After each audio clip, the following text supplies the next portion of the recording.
Erica Kirk's week just went from bad to worse. First, a high-level NSA drop just exposed some of her darkest secrets. Then, a CIA drop revealed even worse. If you think this is unprecedented, well, we're living in unprecedented times. The Republic is under attack. Patriots are speaking out. Truth is breaking through the firewall. Meanwhile, Erica Kirk and Turning Point USA are running full damage control cover, desperate to keep the lid on what's really happening behind the scenes. Because according to these leaked files, Erica wasn't just Charlie Kirk's wife, she was his handler. And her final order wasn't surveillance, it was cold-blooded murder. Her entire family has been neck-deep in the intelligence community for generations. A dynasty of deception with parents, grandparents, and a secret sister whose classified dirt makes this betrayal look tame. Buckle up. This rabbit hole doesn't just go deep, it goes all the way to the top. Before we dive in, subscribe to the channel if you haven't already, and join the People's Voice Locals community to join our incredible community, support the channel, and gain access to exclusive and uncensored content. Damning footage has surfaced featuring Erica Kirk talking about how a woman can handle her husband. Almost as if she was describing how to manage an asset, not love a man. The way she said it, drunk on power, almost mocking, should have sent a chill through the audience. No warmth, no grief, just creepy calculated language about control. Don't worry, don't worry. She's like, the man is the head, but the woman is the neck. And the neck can make the head move whatever way she wants. And I just was like, exactly. We shouldn't be surprised. Erica Kirk's mum, the woman who happened to be at the airport with Erica when she accidentally met Charlie Kirk in Israel, is officially an intelligence agent. You just got lucky, we're on pilgrimage, I guess, and there Charlie was at the airport in Israel. You saw him. Your mom said, go up to him. She's a pusher, right? Lori's a pusher. I always thought it was so strange how you never mentioned that I was at the airport with Charlie. Just thought that was so weird. You never said that. Yeah, I saw Charlie with Candace because we were actually together for that trip. So interesting. Anyways, it's a tangled web that we weave, Erica. It's not speculation anymore. Lori Francevy, born Loretta Ann Abbas, has one of her names appearing in documents leaked by Edward Snowden, under a section titled DOX, listing her among NSA personnel whose personal data was exposed. Thanks, Edward. You are a patriot and a hero.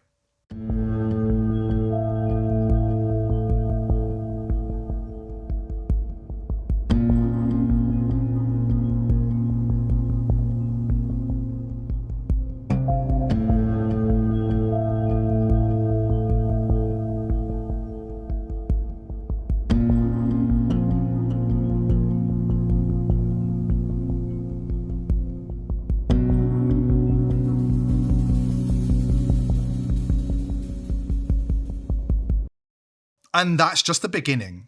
Nothing is as it seems when you start peeling back the layers of Erica Kirk's family background. From Rothschild family history, to gangsters on both sides of the tree, to the very shady backstories of both parents.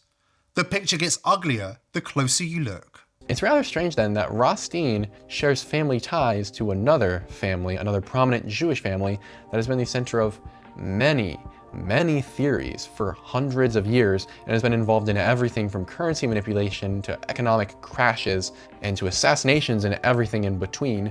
And that family would be the Rothschilds. Indeed, I was rather surprised to see that the two families are related, and pretty directly, because all I had to do was scroll over to the side and boom, there it was. The Rothsteins and the Rothschilds, two infamous crime families connected right next to one another. Her mother used at least 11 confirmed identities in public records. 11 names. How many ordinary people do you know with that kind of documented paper trail? It doesn't sound like a typical mum. Public records and leaked directories also place her inside Intelligence and National Security Alliance, INSA, the elite networking hub where former spy chiefs, national security officials, military intelligence officers, and members of Congress all cross paths. That placement puts her squarely inside the intelligence ecosystem. And here's another odd detail. Erica's sister, Tanya, who normally stays completely invisible and low profile, suddenly appears by name in some of this paperwork. Then there's the Epstein connection. Jeffrey Epstein's brother Mark appears in some of the very same leaked document collections tied to intelligence and surveillance circles. While everybody obsesses over whether Erica Kirk and Sydney Stahl were lesbian lovers, a more interesting relationship between them has emerged. These two pageant queens both worked for the Corcoran Real Estate, the firm that has handled a lot of Epstein business since 1996, including managing his New York and Palm Beach properties. Does this sound like the innocent life of Charlie Kirk's conservative trad wife, or the carefully scripted tradecraft of a woman who was groomed and developed from the very beginning?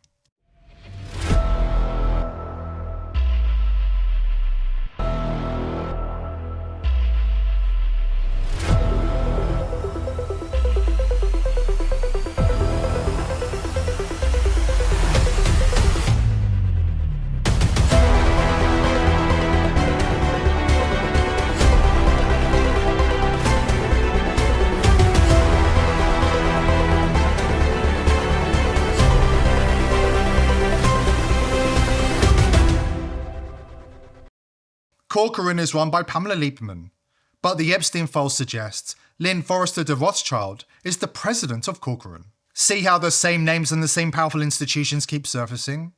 One coincidence is easy to dismiss. Two can be explained away. But intelligence leaks, high-level spy networking groups, defense tech contracting, Rothschild connections, and Epstein links all converging on the same family?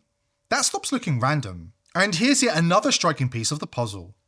Remember Klaus Schwab's creepy warnings about a devastating cyber EMP-style attack that would make the COVID lockdowns look small? Years ago, in the documentary Black Start, a much younger Erica Fransby appears briefing national security professionals on exactly those grid vulnerabilities in EMP threats.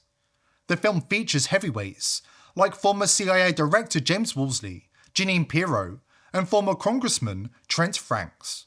Impressive company for a former pageant winner who, at just 17 years old, was running an orphanage project on a NATO base in Romania. Erica Kirk and Turning Point USA are in full damage control right now, but the documents don't lie. Edward Snowden's leaks dealt Erica Kirk a hammer blow. But it gets even worse for Erica. A former CIA analyst is joining us right after the break, and she's bringing receipts that will make everything we just laid out look like child's play. We'll be right back. Today's sponsor is AffordableRxStore.com. The price of medicine in America has skyrocketed, and there are certain medicines Big Pharma don't want you to know about. That's why I've partnered with AffordableRxStore.com. Their FDA-approved medicines, including ivermectin, hydroxychloroquine, and fenbendazole, are high-quality generics, meaning customers can save a whopping 70% compared to their brand name counterparts. Speaking of fenbendazole, not only does it get rid of parasites that live inside your body, there have been studies that show fenbendazole can help with cancer. Listen to this testimony of Joe Tippins, a cancer survivor, thanks to fenbendazole. 2 years ago, Joe Tippins says he was told to go home, call hospice, and say his goodbyes. The doctors were unanimous. He was going to die of small cell lung cancer. Once that kind of cancer goes that far afield, the odds of survival are less than 1%, and the median life expectancy is 3 months. Tippins says he got a tip, not from a pharmacist, but a veterinarian. And in his desperation, he turned from people medicine to dog medicine. Specifically, fenbendazole. My insurance company spent $1.2 million on me with traditional means before I switched to a $5 a week medicine that actually saved me. Viewers of this channel are being offered 10% off their first order by using the coupon code TPV10 at the checkout. Please visit AffordableRxStore.com or click the link below this video to redeem this fantastic offer. Leah from the Leah Files spent her career at the CIA and NSA advising intelligence agencies. And she's an expert on how assets are built, how they're managed, and how they are deployed. And looking at Erica Kirk, she doesn't see a grieving wife. She sees a textbook intelligence asset. There are two types of liars in Intel. You have your normal liars, your Joe Schmoes. They're going to lie to benefit themselves, cover up. Those lies are going to look random. They're going to be whenever there's an opportunity and they need to lie. Then you have assets, and assets have lives built for them, and they're lying it's going to come across as more of a pattern. I want you to keep this in mind as we go through the behavior of Erica Kirk and some of the red flags I've seen and align it to a behavior pattern of an asset or an intel op. 3 instances have stuck out to me to make me truly question what was going on. In 2013, when Erica Kirk was 24 years old, she was in a documentary with the director of the CIA talking about electromagnetic pulses, EMPs, which her mom, who owns a defense contracting firm, that's what they do. And she was talking about taking down the American power grid. That's not fucking normal, all right? Not only is it not normal for a 24-year-old who didn't study this stuff to be the face of talking about EMPs, but it is also not normal to have that kind of access to the director of the CIA. Like, you have to be incredibly well connected and know your shit. And yet she never talks about it. Second really odd piece of behavior is the fact that in May of 2018, she tells a story about going on a pilgrimage to the blue and white country with her mother. And happened to be the same time that the Jerusalem embassy was opening. And so Charlie Kirk was going as well. And she saw him in the airport and recognized him. He wasn't well known at this time. Knowing about Charlie Kirk's faith and divine intervention and all of those things, I'm going to call bullshit on this. And what it looks like is that this was a planned encounter. And what happens is you bump into your target, or you create a relationship without creating a relationship, so that when you do meet, it is not so random. That's what this looks like. Another thing that struck me as very strange about her is that she has no real friends. She has no real connections, and everything is a lie. This pattern of behavior is just screaming asset. The third huge red flag for me, and this was probably the one that got me started thinking all of this, is that she was living in New York City at 29 years old. And she flew out to TPUSA to interview in Arizona for a nonprofit. She's like, I'm going to go interview at a nonprofit. I have 2 degrees, according to her. I think people are proving that not to be true. Surprise, surprise. JD, I'm going to go interview at a nonprofit. And then she flies back to New York City and gets a real estate license. The thing is, what she does and what she says don't add up, which means she's living a lie. That's what that pattern of behavior tells me. She's living a lie. In addition, it's already come out that Tyler Boyer said she called him for the interview and she was dating Cabot Phillips. So she has integrated herself for 2 connections related to Charlie Kirk. So it's not by chance. I think that those 2 people told her a lot about Charlie Kirk, and she learned about a target. Let's just say that happened. So her target's Charlie. She learns everything about him, who she needs to be to attract that kind of man. It is not hard to do, all right? And she plays that role. But she's not the mastermind.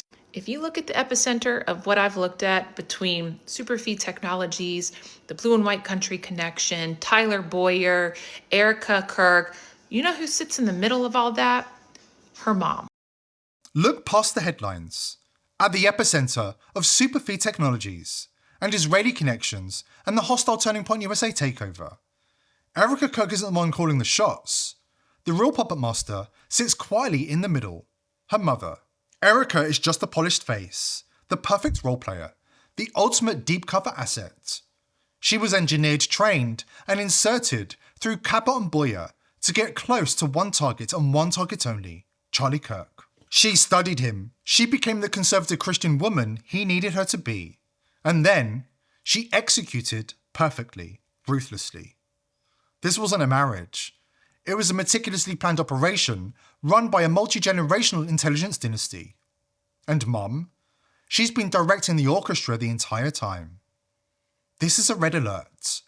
If you're digging into dangerous topics online, you need to anonymize yourself. The VPNs you thought were your shield, your last line of defense against government and corporate surveillance, have already been hijacked. One Tel Aviv-based company with a long history of distributing malware has quietly bought up nearly all of the biggest VPNs on the planet. ExpressVPN, Cybercode's private internet access, the list goes on. And the people they hire? Not random techies, not privacy activists, but veterans of Israel's most notorious intelligence units, Unit 8200. The cyber warfare arm behind some of the world's most advanced spying tools. and the Dovedan unit, infiltration experts turned executives. That's why VP.net was built to solve this urgent problem, using zero trust architecture and next-gen cryptography to shut their digital lives forever. It's not just a VPN with clever marketing, it's trustless by design, meaning even if they wanted to spy on you, they couldn't. Even if somebody holds a gun to their head, they can't hand anything over. Check it out at vp.net/TPV. Built on zero-knowledge cryptography, Intel SGX secure enclaves, and open source code you can audit yourself, it's mathematically impossible to log or leak your data. No Mossad backdoors, no compromats, no hidden hands. Just pure verifiable privacy. This is how we fight back. Not with fear, but with technology that works for us, not against us. Go to vp.net/TPV and close Big Brother's eyes for good.